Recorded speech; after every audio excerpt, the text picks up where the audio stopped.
Mesdames, Messieurs, bienvenue à l'émission Érable en bref. Aujourd'hui, l'actualité locale et régionale est évidemment en vedette et surtout au premier plan. L'émission vous donnera des nouvelles du Mont-à-Pic de Saint-Pierre-Baptiste grâce à Samuel Bradette, qui est le directeur général. Et oui, District 31, la comédienne Catherine Audrey-Lachapelle, qui a incarné le personnage de Virginie, qui est d'ailleurs décédée juste avant la période des fêtes, eh bien, vous savez qu'avec la COVID-19, le confinement, le couvre-feu, la vaccination, eh bien, c'est certain que District 31 fait maintenant partie des nouvelles locales et régionales. Tout le monde écoute District 31. Alors, hâte aussi de vous présenter cette entrevue. Pour l'instant, voici votre bulletin de nouvelles. Eh bien, le site retenu pour la vaccination à Victoriaville est le centre communautaire d'Arthabasca. La confirmation a d'ailleurs été confirmée par le CIUS-MCQ. Le vaccin, plutôt Pfizer, et le congélateur pour les vaccins sont d'ailleurs en train de s'installer. Le vaccin débutera donc cette semaine, soit depuis le 18 janvier. La première clientèle donc à recevoir les vaccins, ce sont bien sûr les employés qui s'occupent des personnes plus vulnérables. Toute personne de la région maintenant qui a déjà un rendez-vous, par exemple du côté de Drummondville, doit continuer la même démarche, donc recevoir le vaccin du côté de Drummondville. C'est une question de dose réservée pour vous. Le CSMCQ conseille de toujours rester vigilant face au virus malgré la vaccination. Continuons de maintenir les mesures sanitaires, dis-je bien, et surtout de respecter les consignes. 20 millions et plus en investissement pour Princeville, 20,4 millions et plus exactement. Deux secteurs importants qui ont aidé à atteindre ce chiffre, les résultats du secteur résidentiel, car en 2020, on a atteint un nouveau record, 12,4 millions pour ce secteur. On parle de travaux de rénovation ou encore de construction en 2020, 61 nouvelles unités d'habitation. Qu'en est-il maintenant du secteur industriel? Investissement en 2020, on parle de 1,35 million. En 2019, alors c'était 5 millions, vous vous souviendrez. La cause, eh bien, plusieurs s'en doutaient, c'est la COVID-19, en ce sens que plusieurs projets ont été remis donc à plus tard. La vente maintenant de sapins de Noël a connu tout un succès pour la Fondation À Notre Santé. Il est question de montant de 26 337 et 63 sous, preuve que l'engouement des sapins naturels de Noël est toujours des plus populaires. Parlons un peu cette fois-ci du FIMAV qui a reçu une bonne nouvelle en attendant de pouvoir en donner pour la saison 2021 parce qu'on attend évidemment la programmation en ce sens. Eh bien, vous savez que l'album Dabber 30 Years in Between de Bar Phillips, paru en 2020, figure parmi les listes des Best of the Year et Live Album of the Year du New York City Jazz Record. Et en terminant, parlons hockey junior majeur du Québec. Eh bien, les Tigres reprendront la route dès le samedi 23 janvier au centre Gervais Auto de Shawinigan. Ils affronteront les Huskies de Rouyn-Noranda. Le lendemain, ce sera au tour, c'est-à-dire à la même place, soit le centre Gervais Auto de Shawinigan pour se mesurer cette fois-ci avec les Cataractes. Et maintenant, allons-y avec nos deux entrevues. On commence par Samuel Bradette. Ce sera suivi de District 31. Vous allez voir, elle est très charmante, Catherine Audrey-Lachapelle, qui a incarné le personnage qui est décédé au mois de décembre dernier. Donc, là-dessus, je vous souhaite de passer une excellente journée et surtout, bon visionnement pour ce qui s'en vient pour la suite d'Érable en bref. Alors aujourd'hui, bienvenue donc à l'émission Érable en bref. Alors côté entrevue, on voulait absolument s'informer parce que en date, en tout cas du 11 janvier, eh bien la neige est rare en diable. Alors pour nous parler du Mont-à-Pic, vous savez, nos centres de ski, la santé financière, enfin, est-ce qu'on peut fréquenter nos centres de ski ici dans la région, la MRC de l'Érable? Nous sommes chanceux, nous avons tout de même un centre de ski qui se nomme le Mont-à-Pic. Et puis pour nous en parler, eh bien on reçoit Samuel Bradette, qui est bien sûr le directeur général du centre. Alors, allô, Samuel. Bonjour, Lydia.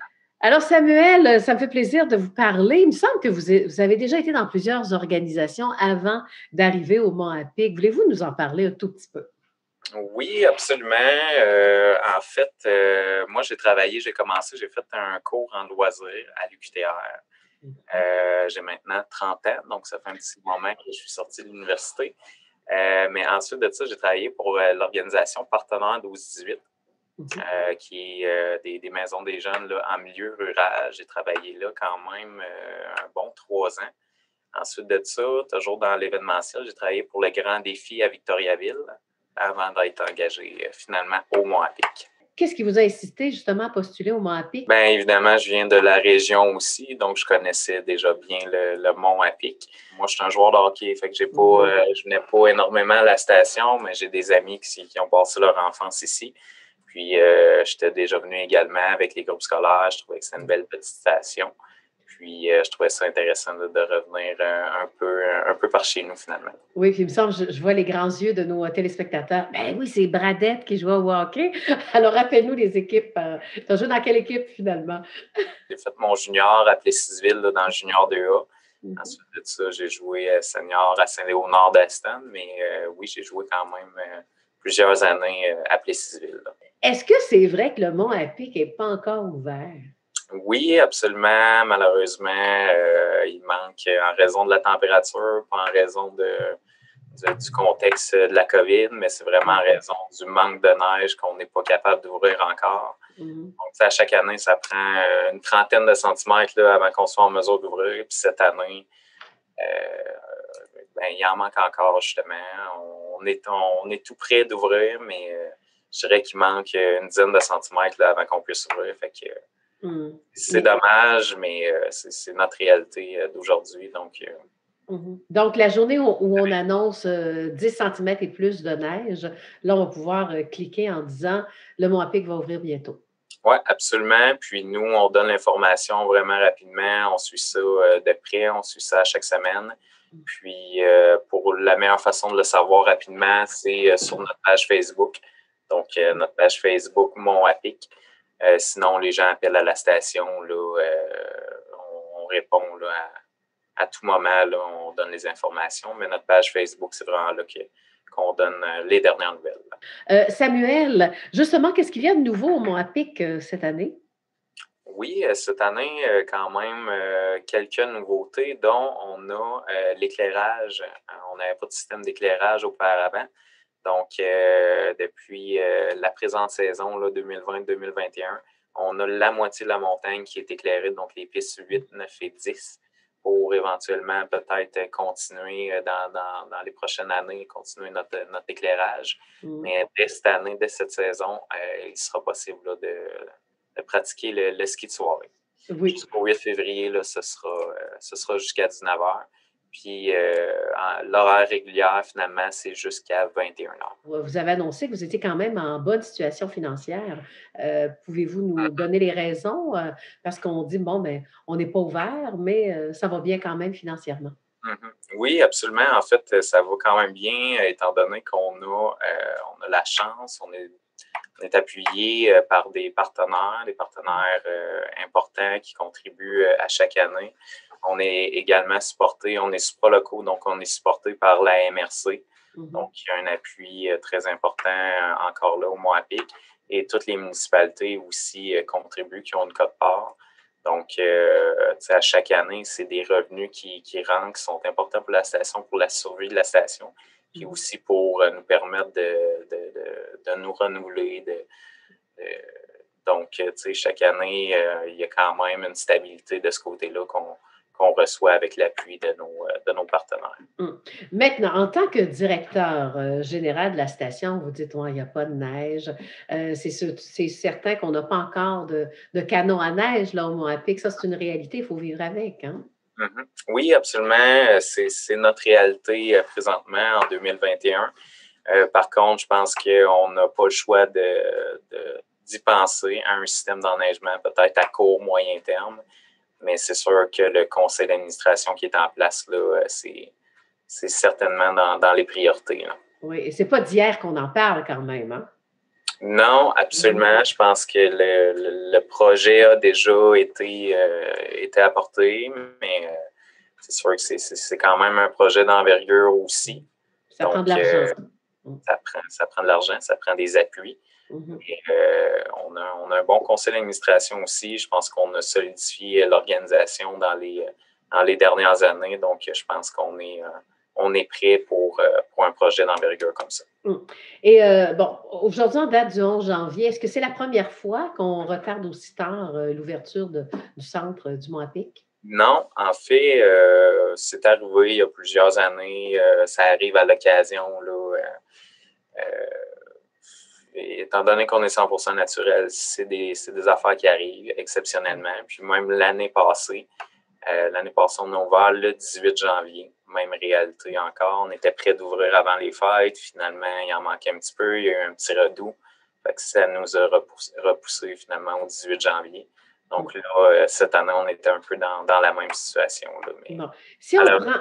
des choses qui Oh, arrivent. OK. Mais si on prend une décision d'affaires, exemple, est-ce qu'on est mieux d'être fermé en temps de COVID que d'avoir bon, peu de clientèle ou encore parce qu'il y a quand même des conséquences à la COVID hein, quand on fait du ski, juste à penser au télésiège, par exemple. Alors, quand c'est une question d'affaires, est-ce que ça arrive bien qu'on soit fermé ou pour éviter Ben les non, pertes? Je ne sais pas. on est toujours mieux d'ouvrir. Oui. Même que présentement, on a la chance même de rester ouvert, ce qui n'est pas le cas pour tout type de commerce. Mhm. Donc, je pense qu'il faut vraiment saisir cette opportunité-là. Puis des fois, il y en a qui pratiquaient d'autres sports, que ça va peut-être leur faire découvrir le ski, justement, puis qui vont revenir dans les prochaines années. Donc, côté affaires, c'est sûr que c'est important de demeurer ouvert pour nos membres, donc, ça, oui, c'est sûr que c'est important, mais oui, on doit faire face là, à des limitations côté de l'achalandage, la Ouais. gestion supplémentaire aussi, mais c'est important de le faire. Voilà, les tenants et aboutissants, finalement, hein, c'est ça. Mhm. Maintenant, Samuel, qu'est-ce qu'on peut faire? Parce que le Mont Epic est là, c'est fermé, on ne peut pas le fréquenter, mais est-ce qu'on peut pratiquer des activités? Parce qu'il y a En fait, d'autres sports, oui? les sentiers de raquettes sont toujours disponibles. Ils sont disponibles gratuitement aussi. Mmh. Donc, ça, les gens peuvent venir à n'importe quel moment pour aller dans les sentiers de raquettes. On a des beaux sentiers qui ont été, qui viennent d'être rebalisés finalement. Mmh. Donc, c'est bien affiché aussi. C'est assez simple. On a environ, je dirais, entre 4 et 5 kilomètres de sentiers. Mmh. Donc, c'est quand même bien. Puis c'est ça, le Mont à Pic, c'est principalement, oui, du ski alpin. Donc, on a 14 pistes de ski, incluant les sous-bois. Mmh. On a également 2 parcs. Vous parliez de télésièges, mais c'est des remontées de T-bar, des Oui, remontées maintenant. des Fait télésièges. ça remonte à loin, là. C'est ça. Et, À mon époque, c'était ça, OK. Mais je vais changer mon vocabulaire, c'est promis. L'actualité, c'est quoi. ça, on a 2 remontées terrestres T-bar. On a une petite pente école aussi qui a un tapis magique pour le volet plus initiation pour les enfants. Mmh. Puis on a également de la glissade sur tube qui sont aussi très populaires. Donc, on a 4 glissades sur tube aussi Mmh. équipées d'une remontée mécanique. Là. Voilà. Alors, bon, de toute manière, on peut faire des activités. Quand vous parliez des sentiers de raquettes, est-ce qu'on peut aller prendre une marche avec nos bottes, vu qu'il n'y a presque pas de neige, ou on apporte vraiment nos raquettes? Oui, en plein ça, on dit des sentiers de raquettes. C'est sûr que Ouais? l'idéal, c'est d'en avoir des sentiers de raquettes, mais ils sont quand même bien utilisés, je dirais. Donc, oui, même si vous n'avez pas de raquettes, là, c'est quand même accessible simplement avec vos bottes. Là. Mais Ouais. oui, vous pouvez même monter le mont à pic là, via les pistes si vous voulez, Mmh. quand on n'est Ouais.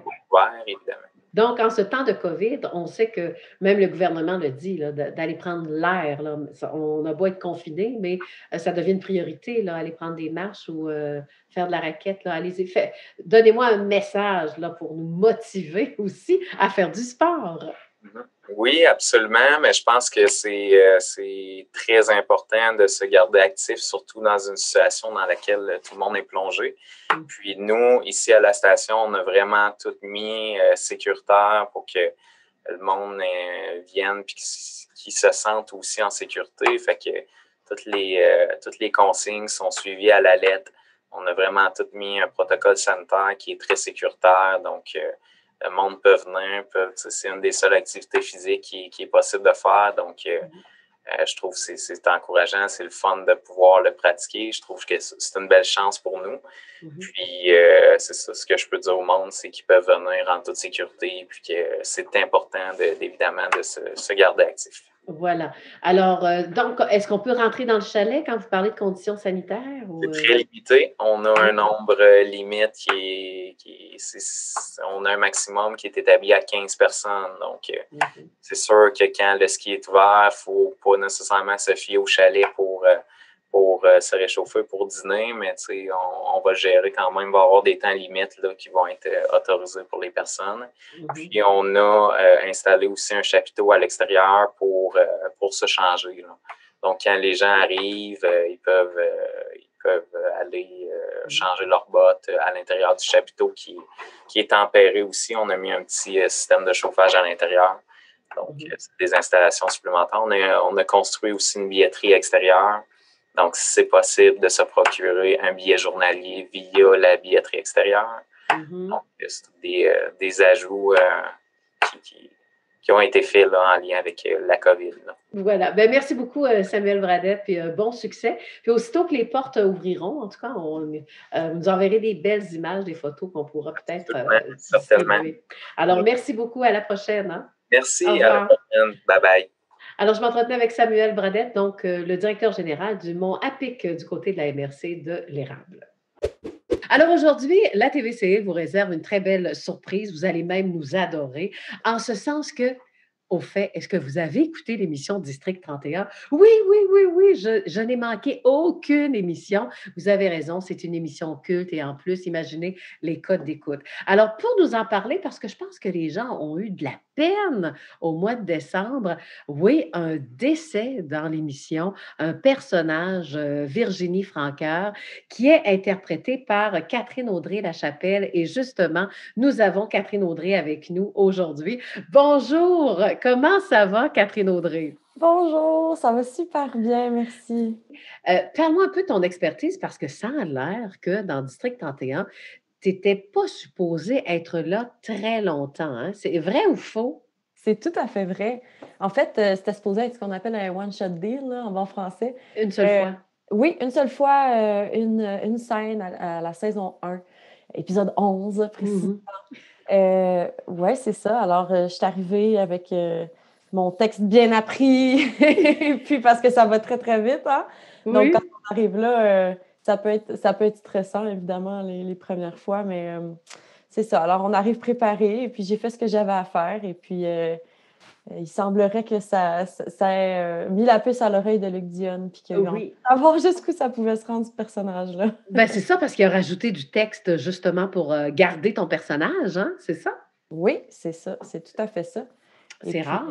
Oui, bien, quand même. Oui. Mais tu sais, à l'école de théâtre, on se fait souvent dire il n'y a pas de petit rôle. Puis là, ça nous fait toujours un peu grincer des dents. Mais pour vrai, moi, maintenant, je sais que c'est exactement ça qui m'est arrivé. Fait que... Et ce qui est le fun, c'est que pour une première expérience, probablement dans ce milieu de la télévision, ben, tu commences avec la plus grosse émission, avec les plus grandes cotes d'écoute, c'est ça? Ben oui, ça quand même. Bien? Ben, j'en avais fait un petit peu quand même. J'avais fait des petits rôles dans Rupture, dans Yamaska, puis des petits trucs comme ça. Mais vraiment, Virginie Francoeur, ça a été mon premier beau rôle consistant, là, si je peux dire. Parce que là, on peut dire que tu es comme reconnue. Puis, est-ce que les offres, vu que tu es décédée là, dans District 31, est-ce que les offres viennent à toi? Là? Je ne sais pas si le mot commence à se passer. C'est encore tranquille, tu sais, à cause de la pandémie et tout ça. Les trucs sont un peu chamboulés, mais j'ai des super belles affaires, effectivement, qui s'en viennent en 2021, oui. Parle-moi de ta vie ou le déclic, à un moment donné, tu t'es dit, je m'en vais dans le monde de la télé ou au théâtre, en fait, peu importe, là, mais dans ce monde culturel. Je pense qu'il n'y a pas eu de déclic comme tel. Je l'ai toujours senti que c'est là que je m'en allais. Puis probablement mes parents aussi l'ont senti que j'aimais ça être sur scène, ouais, parce que j'ai toujours joué, j'ai toujours fait de la musique aussi. Alors, ça a toujours été quelque chose qui a été présent pour moi. Donc, ça a été un petit peu, c'était quand même une certitude là, de mon côté que je m'en allais faire les écoles de les auditions pour les écoles de théâtre. Et puis, Donne-moi peut-être des anecdotes qui fait qu'à un moment donné. Parce que est-ce que c'est la chance ou qu'on obtienne comme ça des beaux rôles? Parce que jusqu'à maintenant, tes rôles, c'est des beaux rôles, là. il y a toujours une partie de chance, il y a toujours une partie de bien faire son travail aussi. Tu sais, il y a une grosse part de comment on travaille, comment on vit ça, notre milieu de travail, tu sais, comment on interagit avec les autres, il y a toujours comment on se prépare. Mais fait que c'est, disons, probablement un melting pot de tous ces facteurs-là qui font qu'on arrive à avoir des beaux rôles comme ça. J'ai quand même été gâtée. Oui. Et on sait qu'être humain, des fois, on est gêné ou on est anxieuse de rencontrer ou de jouer avec tel ou tel comédien. Dans District 31, y a-t-il quelqu'un qui t'a impressionné? Hey, je t'accorde telle vedette! Ben, je suis pas tellement intimidable comme personne. Oui, je le suis, là. Je suis capable de. Mais j'étais pas nécessairement intimidée par mes partenaires, mais tu sais, admettons, quand j'ai fait une scène avec Rémi Girard, j'étais là, c'est quand même le fun. Oui. Sinon, évidemment, Gilda Roy, j'ai toujours aimé ce qu'il a fait.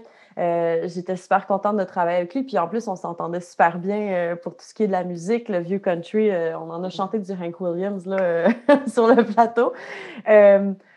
Autrement, c'est pas mal ça. Je suis contente d'avoir accès à l'expertise d'acteurs de métier, vraiment, parce qu'on dirait que je trouve ça quasiment apaisant ou réconfortant de jouer aux côtés de ces personnes-là.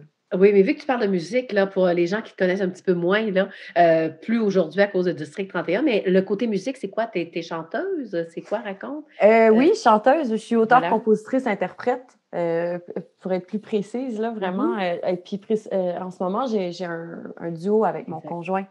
Le duo s'appelle Véranda. Et puis, on fait de la musique acoustique, de la musique de style bluegrass qui flirte avec le vieux country puis le folk. Alors, c'est ça que je fais. Oh! Puis si on veut entendre ça, tu as sûrement un EP, quelque chose à présenter? Ben oui, absolument. On est disponible sur toutes les plateformes numériques. Donc, je ne sais pas où vous écoutez votre musique, mais si vous écrivez Véranda, vous allez trouver ce qu'on fait assez facilement. Et puis, si vous aimez mieux les albums physiques, c'est aussi disponible sur notre site web. Site web. C'est pas grave. Vérandamusique.com. Maintenant, parle-moi de ton personnage. Tu as eu un coup de cœur. Parce qu'on donne toujours un petit grain de notre personnalité, hein, quand on est à la recherche du personnage. Qu'est-ce que je lui donne? Qu'est-ce que je lui enlève? Luc Dion a dû sûrement t'aider. Mais comment tu as trouvé la personnalité de Virginie? Bien, c'est certain qu'à partir du texte, ça nous permet d'avoir des idées un petit peu de comment le personnage peut être, comment il parle, comment il s'exprime. Même des fois comment il bouge, tout ça. Alors, pour moi, au départ, c'était assez simple, disons, c'était une scène. Le personnage était une ancienne escorte. Non, en fait, à l'époque, elle était une escorte. Alors, ça m'a permis vraiment de faire une proposition assez déjantée. Puis aussi, dans le texte, on sentait qu'elle était pas focus. Elle n'était pas toute là. Fait que je me disais, peut-être que c'est quelque chose, on le sait pas. Je vais faire une proposition. Tu sais, je vais chiquer une gomme. Tu sais, c'est des trucs comme ça qui font qu'on... on rentre dans le personnage. Qu'on rentre dans le personnage. Puis c'était particulièrement facile avec Virginie Francaire aussi par la suite parce qu'elle avait toujours des costumes un peu plus...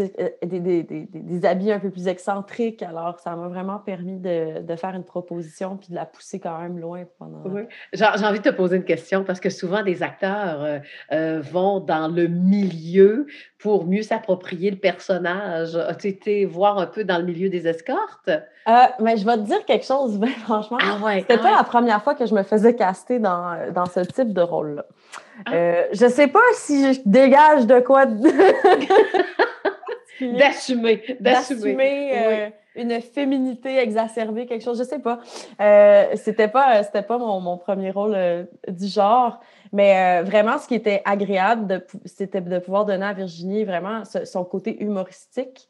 Ce que j'avais pas exploré nécessairement pour les autres rôles que j'avais eu, on était plus du côté dramatique. Donc, tu sais, Virginie, je pense que ce qui la rendait colorée, c'était aussi sa façon de parler. Mais oui, c'est sûr que j'ai déjà fait de l'exploration. Voilà. Ben, je pense que c'est important aussi de le faire ou de connaître le contexte, en tout cas. Hein. Mais tu sais, en même temps, ça me fait réfléchir. Ouais. Tu sais, Virginie n'était pas définie par son métier, mais si je peux me permettre. Parce que, bon, évidemment, on est à Radio-Can, on est à heure de grande écoute, donc il n'y avait rien de super tangible. Donc, pour moi, c'était pas son occupation qui la définissait, c'était vraiment sa personnalité forte. OK. Donne-moi un exemple d'une scène que tu as adoré jouer. Dans les dernières scènes que j'ai eu à tourner, il y en a une dans laquelle j'ai eu beaucoup, beaucoup, beaucoup de plaisir, puis c'est la scène avec Caroline Néron. C'était Raconte. génial de tourner ça. C'était tellement cru, ça allait loin quand même. C'était vraiment comme un cas de fête. Là. Ça y allait, là. Ouais, mais c'était. Ça, c'est le fun. Il y avait quelque chose de super exutoire de jouer ça, puis de jouer avec Caroline aussi. C'est une super bonne comédienne, alors c'était vraiment un bel échange. Puis je pense que les deux, quand on a fini de la tournée, on était un peu. On avait le cœur qui débattait, là. Mais parle-moi de la mort, dans le fond. Comment tu as vécu ça, là, de dire que, bon, Virginie meurt, là? Pour moi, ce que j'ai trouvé le plus tough, c'était vraiment émotivement, tu sais, de me parler, de me dire, OK, là, on dirait que ça scellait vraiment quelque chose, là. Il y avait vraiment, ça devenait tangible, là, la mort du personnage. Quand j'étais étendue sur le lit, je trouvais ça difficile. Mais un rôle que tu aimerais jouer, tu as sûrement des rêves, là. Ça serait, en fait, je pense, un rôle qui pourrait mélanger un petit peu mes deux passions. J'aimerais ça faire un rôle musical. Tu sais, un film biographique sur une chanteuse ou quelque chose comme ça. Ça serait absolument extraordinaire. Alors, Catherine Audrey-Lachapelle, ben, bon succès, hein? Tu es encore toute jeune, alors bon succès pour... Merci. Hein? Est-ce qu'on pense aller en Europe, en film américain? Je ne sais pas, moi, tout. Pour le jeu, j'y ai pas encore pensé, mais pour la musique, c'est bien certain. Même, Oui.